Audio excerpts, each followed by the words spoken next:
On September 11, 2012, Jeffrey Weinhaus met with Henry Folsom and Scott Mertrans outside a gas station in central Missouri. Weinhaus was under the impression that he was to receive back his computers, which Folsom had stolen from his property a couple of weeks prior.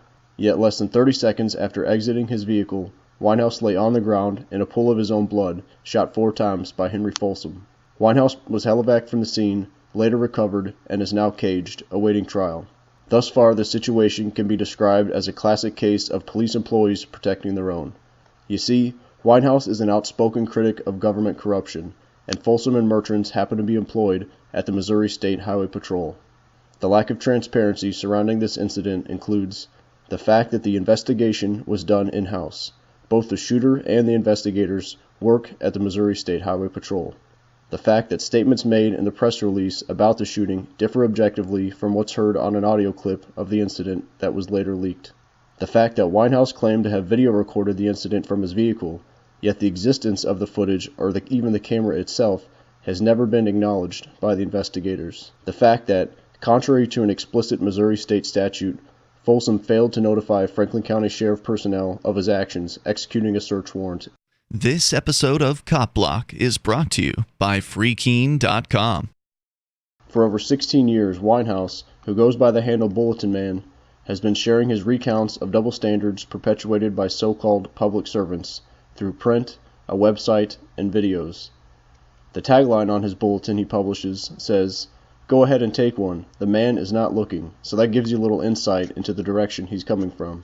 On August 16, 2012, Weinhaus posted the video "The Party's Over," in which he expressed discontent with the rampant corruption he saw from those employed in the criminal justice system. Weinhaus called for people to occupy the courthouses on September 17th, the 226th anniversary of the Constitution's ratification. The America that I grew up in is long gone. Now, the good news is it can be restored, and it can be restored peacefully if the powers that be just simply walk away. About a week after that video was posted, Weinhaus was visited at home by Henry Folsom and Scott Mertrans, who worked out of Missouri State Highway Patrol's Troop I, based in Rolla, Missouri. Folsom expressed to Weinhaus his concern over the August 16th video and asked to enter the dwelling, ultimately seeking the computers. Weinhaus rightly refused. Why were Folsom and Mertrans from Troop I, 2 counties over, visiting Weinhaus? If he'd in fact done something wrong, why weren't troopers from Troop C, who claimed jurisdiction in that area, on the scene instead? Further, if Folsom's intention when he arrived at Weinhaus's residence was to take the computers, why did he not already have with him a warrant? In fact, the mainstream media has claimed that a search warrant for the computers existed at that time. This background blurb was included in multiple write-ups published at emissourian.com. Investigators with the Highway Patrol's Division of Drug and Crime Control went to serve a search warrant August 22nd for the seizure of computers belonging to Weinhaus based on alleged threats directed at law enforcement and judicial officials in Crawford County. Judy Weinhaus, Jeff's wife, who was home at the time when Folsom arrived, noted, "Jeff insisted on a search warrant before they could enter our house. It took them 4 hours and asking several judges before they got one." Several judges? The warrant must have been pretty flimsy if several judges refused to sign the request, something that tends to be rubber-stamped. Folsom returned to Weinhaus's property with the warrant and left a short time later with less than 35 grams of marijuana, morphine, for which Weinhaus claims to have a prescription, and Weinhaus's computers and other electronics. Why would there take his cameras and computers over a little bit of marijuana? That marijuana and computers and cameras have nothing to do with anything. Notwithstanding the obvious fact that mere possession of cannabis or morphine doesn't harm anybody, and a signature, even from a man who wears a robe, cannot make an unjust action just. It seems like Folsom just wanted a way into the house to take the computers, which contain years of his documentation. A few days later, Weinhaus published a video detailing the experience. And they basically came and stole my First Amendment right the other day by seizing my computers because they smelled pot. So I guess my computers were smoking pot. I really don't understand the logic of that. Office, this is Carla.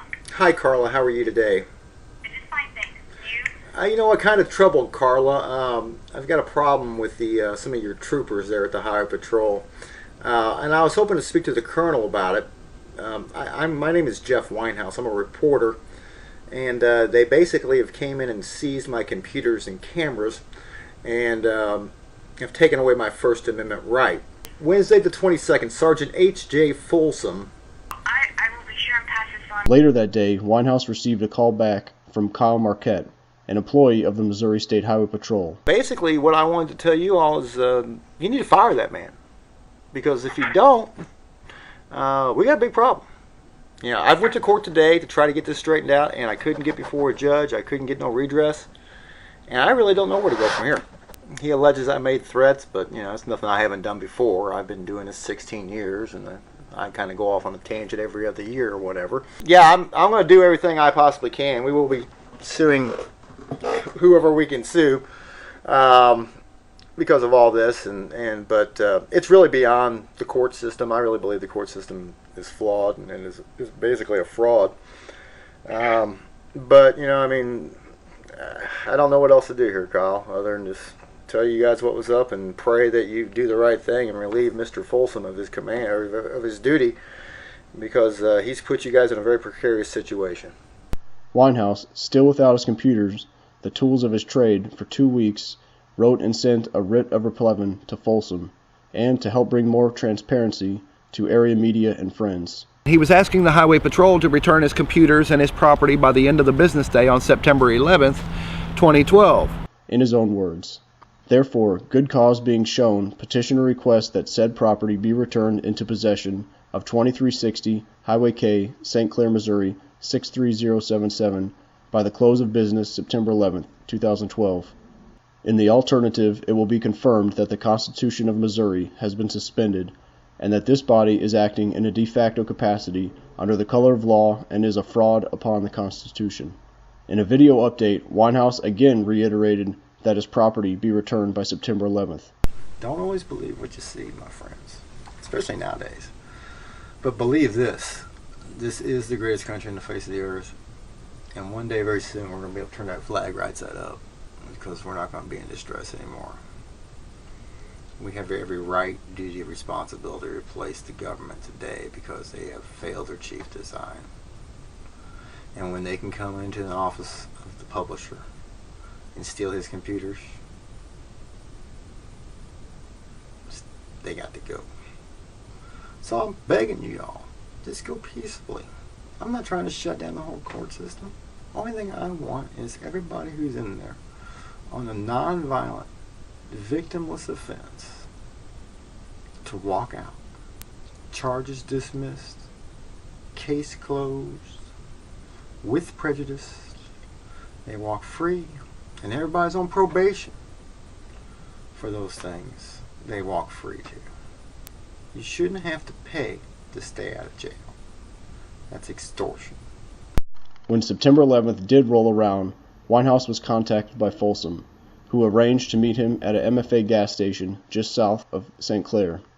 They told him that they were going to give him his computers and cameras back. Jeffrey was on top of the world. He felt like $1 million because he called several people and said, hey, they're going to give me my stuff back. Unbeknownst to Weinhaus, Folsom had another intention. Earlier that day, Folsom had gotten an arrest warrant based on property he'd stolen from Weinhaus a couple of weeks earlier. Specifically, possession of under 35 grams of marijuana, possession of a controlled substance, morphine, and the claim that Weinhaus's August 16th video equated to tampering with a judicial officer. According to Bill Harlan, Crawford County Deputy Sheriff, at least one FBI employee was also present. Within seconds of emerging from his car, Weinhaus was shot.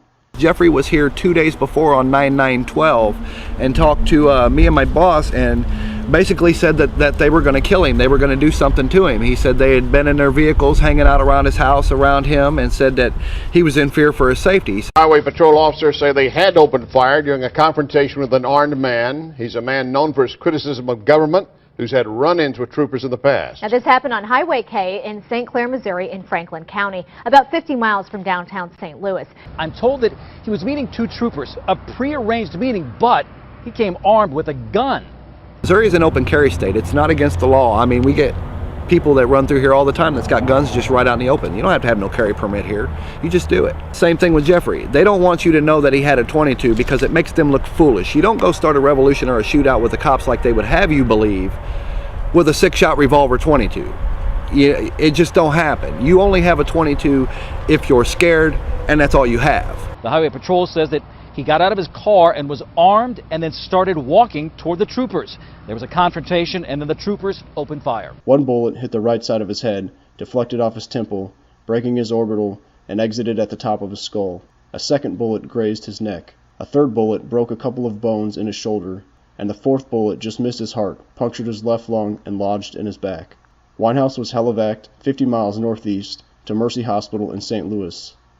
The fire department had to wash off the blood. The next day, Sarah L. Eberhardt, an employee of the Missouri State Highway Patrol, issued a press release about the incident. Concise as it was, it brought to mind some questions. No video of the incident has been acknowledged. If the meeting was potentially volatile, why not proactively film? If Folsom believed Weinhaus to be dangerous, if a shootout was thought even remotely possible, why did they not show up with backup? If the warrant was to be served, why would the troopers have wanted to meet in such a remote location? After the incident, calls were made to the Missouri State Highway Patrol to solicit more information. Though Al Northrum, the so-called public information officer, was eventually spoken with, he was not too forthcoming. Public information? Yeah, hi, I want to let you know I'm recording this call for my records, but I was just hoping to talk with somebody about Jeffrey Weinhaus, the incident yesterday. Yeah, we're not going to give you any statements that you're recording. There's nothing new I can give you on your recorded device right there, other than what's out right now. And I appreciate your concern and all your willingness to ask questions, but once again, this is an ongoing investigation, and surely you must understand that we have to take care of that first. Well, I have no problem. I have no, Thank sir. you, sir. No, hold on, Bye-bye. sir. Hold on, sir. 3 days after the shooting, Mike Arthur, one of the few who have continued to vocally support Weinhaus, was visited by Adam Carnell, a Cuba, Missouri police employee. Watch this video to learn his story in detail, but briefly, it was a situation not unlike that which Weinhaus had mentioned had happened to him. Carnell had manipulated a firearm that wasn't his to create a situation to bring about a desired conclusion. In this case, getting Arthur, who's dubbed a felon, to handle a loaded firearm. I'm not on no probation, no parole. I've not been found guilty of any crime, but yet they have 5 felonies against me. And before I could bond out of jail, I was to be fitted with this tracking bracelet. And they charged me $75 a week for this, $300 a month, which is basically blatantly ransom and stealing. But all because I'm friends with Mr. Weinhaus, and I'm trying to do things, to make sure the man gets justice, This practice, squeezing the support base of someone targeted, is frequently employed by those wearing badges. Weinhaus was released from the hospital. He went to stay with his brother to continue his recovery. A hearing was held based on a motion submitted by Weinhaus's then lawyer to reduce or drop the 3 charges levied at him. Weinhaus outlined that in over 50 scheduled appearances, he'd never missed a court date, that his roots were in Missouri, and that he was not a flight risk. Weinhaus also noted that he had never reached for his weapon, and that his hands were in fact raised over his head when he was shot. The motion Weinhaus had submitted to drop his charges was taken under advisement, then he was ruled against. Weinhaus had strolled into that room on his own. He left with men wearing Missouri State Highway Patrol badges and has been caged ever since. The day before Weinhaus was due to have a bond hearing, Parks went in front of a grand jury and got them to indict Weinhaus on 5 threats, all felonies, including resisting felony arrest, 2 counts of armed criminal action, and 2 counts of attempted assault on a law enforcement officer. The indictment used that day by Parks indicated that Weinhaus harassed or intimidate Judge Kelly Parker, a claim that differentiated from that put forth on the August 22nd search warrant filled out by Folsom, which claimed that Weinhaus made threats against judicial officers and prosecutors of Crawford County. Why the change? Besides outlining these 5 new charges, Parks presented no evidence to expand on his claims of resisting, criminal action, or attempted assault. Yet he got the indictment he was seeking. He was accepted at his word. His case moved from the Associate Circuit Court to the Circuit Court. And by the way, Parks, the prosecutor, was the same person who on August 22nd had notarized the search warrant Folsom used to enter Weinhaus's property and take his computers.